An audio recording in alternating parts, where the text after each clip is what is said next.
ചോദിക്കുന്നതാണ്. അപ്പൊ ഇങ്ങനെയൊരു ആദരവ് നൽകാൻ മനസ്സ് കാണിച്ച് ഈ സംഘാടകർക്ക് എന്റെ ഹൃദയത്തിന്റെ ഭാഷയിൽ നന്ദി അറിയിക്കുകയാണ്.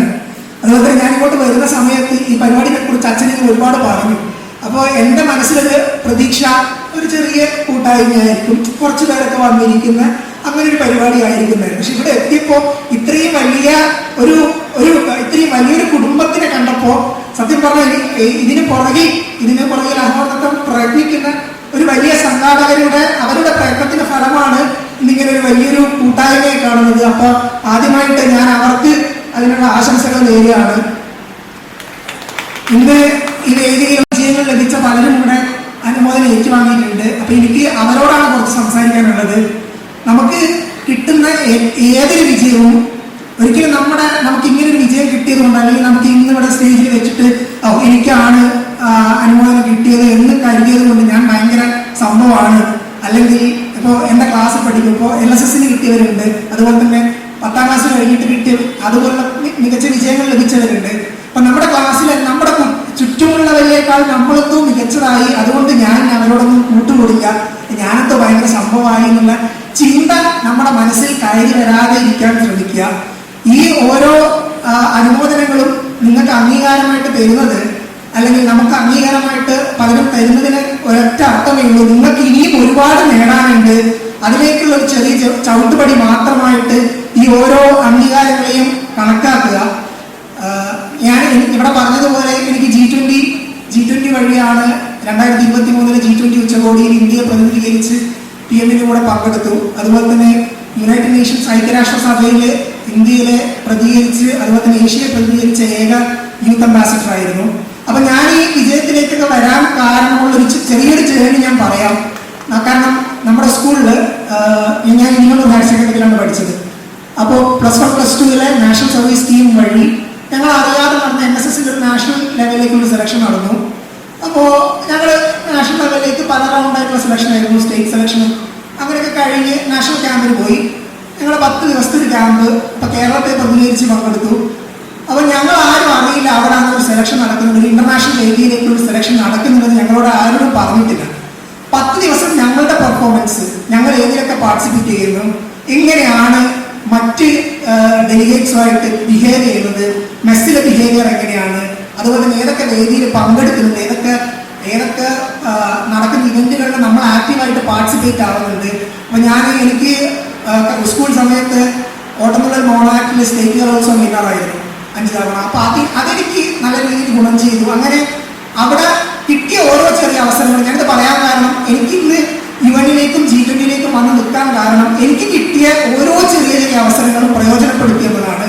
കാരണം നമുക്ക് എന്തിനെങ്കിലും ഒരു ഫിയർ ഉണ്ടെങ്കിൽ, നമുക്ക് എന്തിനോടെങ്കിലും എനിക്കത് ചെയ്യാൻ പറ്റുമെന്നൊരു സംശയം ഉണ്ടെങ്കിൽ, നമുക്ക് കിട്ടുന്ന ചെറിയ അവസരങ്ങൾ, നിങ്ങൾക്ക് ഇനി ഒരുപാട് അവസരങ്ങൾ ലഭിക്കാനുണ്ട്. അപ്പൊ കിട്ടുന്ന ചെറിയ അവസരങ്ങൾ മാക്സിമം പ്രയോജനപ്പെടുത്തുക. ഒരുപക്ഷെ നമുക്ക് തെറ്റുപറ്റാം. ഇപ്പൊ ഞാനിപ്പോ ആദ്യമായിട്ട് ചിലപ്പോൾ പ്രസംഗിക്കുന്ന സമയത്ത് എന്റെ വായിൽ നിന്ന് സ്ലിപ്പ് ഓഫ് ടങ് വരാം, അല്ലെങ്കിൽ നമ്മൾ ചിലപ്പോൾ പലരും എനിക്ക് കുട്ടികളോട് ചോദിക്കാനുള്ള കാര്യമാണ്, പലരും എന്താ പറയാ, നമ്മളിപ്പോ എന്തെങ്കിലും ഒരു കാര്യം ചെയ്യാൻ ശ്രമിക്കുന്ന സമയത്ത് നമ്മൾ ഫസ്റ്റ് വിചാരിക്കുക എന്താ അഥവാ ഞാനങ്ങനെ തെറ്റിച്ചാൽ ഞാൻ നാളെ വിട്ടു പോകുന്നല്ലേ, അല്ലേ ഇനി ഫ്രണ്ട്സ് അങ്ങനെ കളിയാക്കുമെന്നൊക്കെ വിചാരിക്കാറില്ലേ, ഇല്ലേ? അപ്പൊ അങ്ങനെ വിചാരിക്കാൻ നമുക്ക് കിട്ടുന്ന എല്ലാ ചെറിയ അവസരങ്ങളും മാക്സിമം പ്രയോജനപ്പെടുത്തുക. കാരണം ഇന്നല്ലെങ്കിൽ നാളെ നമ്മൾ അറിയാതെ നമ്മളുള്ള ഒരു പേഴ്സണാലിറ്റിയെ ഡെവലപ്പ് ചെയ്യാൻ, അത് മോൾഡ് ചെയ്തെടുക്കാൻ നമുക്ക് കിട്ടുന്ന കൊച്ചു അവസരങ്ങൾ ഏറ്റവും കൂടുതൽ പ്രയോജനം. എനിക്ക് കഴിഞ്ഞ G20 ഉച്ചകോടി സമയത്ത് നമുക്ക് ഒരുപക്ഷെ 2021 G20 ഉച്ചകോടി വന്നപ്പോൾ എല്ലാവരും അറിഞ്ഞു കാണും. കാരണം അത്രയും വലിയൊരു ഇവന്റായിട്ട് ഇന്ത്യ മുഴുവനായിട്ട് നടത്തിയൊരു പരിപാടിയായിരുന്നു. അന്ന് ഡൽഹിയിലെ ഫൈനൽ ഡിക്ലറേഷൻ നടക്കുന്ന സമയത്ത് ഒട്ടുമിക്ക വേൾഡ് ലീഡേഴ്സും വന്നിട്ടുണ്ടായിരുന്നു. UN-ന്റെയും UK, USA, കാനഡ, ഓസ്ട്രേലിയ ഒട്ടുമിക്ക പ്രധാനമന്ത്രിമാരുമായിട്ടും അതുപോലെ തന്നെ പ്രസിഡന്റ്സുമായിട്ട് എനിക്ക് ഇന്ററാക്ട് ചെയ്യാൻ പറ്റി. ഇന്ത്യയെ പ്രതിനിധീകരിക്കുന്നത് കൊണ്ട് തന്നെ PM-ന്റെ കൂടെ ഇന്ററാക്ട് ചെയ്യാൻ പറ്റി. അപ്പോൾ അവിടെ നിന്നൊക്കെ ഞാൻ മനസ്സിലാക്കിയെടുത്ത കാര്യം, എന്നെ അങ്ങനെ വേദിയിലേക്ക് എത്തിച്ചത് ഇതുപോലുള്ള കൊച്ചു വേദികളിൽ നിന്ന് കിട്ടിയ ആദരവാണ്, ഇതുപോലുള്ള കൊച്ചു വേദികൾ നൽകിയ അനുഗ്രഹവും ശക്തിയുമാണ്.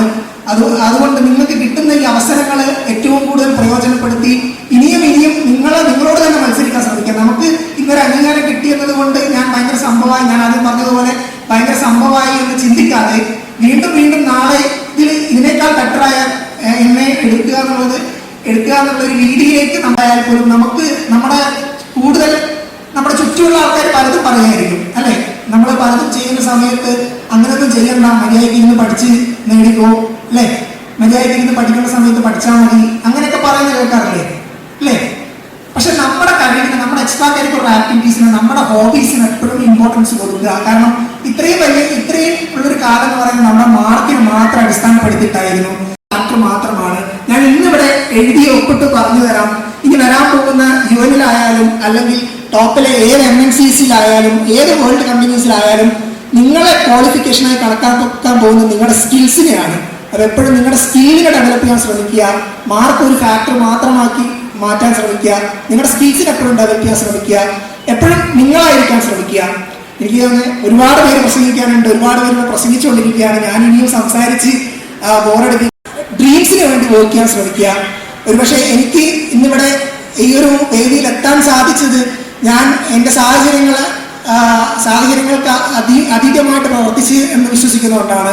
കാരണം ഒരു സാധാരണ എടച്ചേരിയിൽ ഒരു സാധാരണ കുടുംബത്തിലാണ്. അച്ഛൻ ഇവരുടെ നമ്മുടെ വാട്ടർ കാർ സർവീസിന്റെ ഭാഗമാണ്. അമ്മ ഒരു സ്കൂൾ അധ്യാപികയാണ്. ഒരുപക്ഷെ ഒരു സാധാരണ കുടുംബത്തിൽ നിന്ന് വരുന്ന ഒരു സാധാരണ നാട്ടുമ്പുറത്തെ ഒരു ഗ്രാമത്തിലെ എനിക്ക് ഒരുപക്ഷെ ഇത്രയും വലിയ അന്താരാഷ്ട്ര വേദികൾ കീഴ്പ്പെടുത്താൻ സാധിക്കുമെങ്കിൽ അതിന് ഒറ്റ അർത്ഥമേ ഉള്ളൂ, നമ്മൾ ഇവിടെ ഇരിക്കുന്ന ഓരോരുത്തർക്കും നമ്മുടെ ആഗ്രഹം എന്നും ഏറ്റെടുക്കാൻ അല്ലെങ്കിൽ നമ്മുടെ ആഗ്രഹം എന്നും നേടിയെടുക്കാനുള്ള കഴിവുണ്ട്. നമ്മൾ അതിനു വേണ്ടി പ്രവർത്തിക്കും.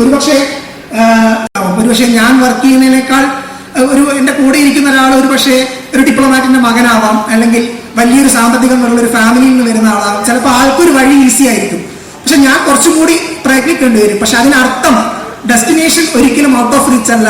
നമ്മുടെ ഉള്ളിലെ ഫയറിനെ എപ്പോഴും ബേൺ ചെയ്യാൻ ശ്രമിക്കുക, നമ്മുടെ ഉള്ളിലെ ഫയർ എപ്പോഴും കെടാതെ സൂക്ഷിക്കുക. അതുപോലെ ആദ്യം പറഞ്ഞതുപോലെ ഇങ്ങനെ ഒരു വേദി ഒരുക്കി തന്ന, കാരണം ഹൃദയത്തോടൊന്നും ചേർത്ത് വെക്കാൻ സാധിക്കുന്നത് ഇതുപോലുള്ള വേദികളിൽ നിന്ന് കിട്ടുന്ന അനുമോദനമാണ്.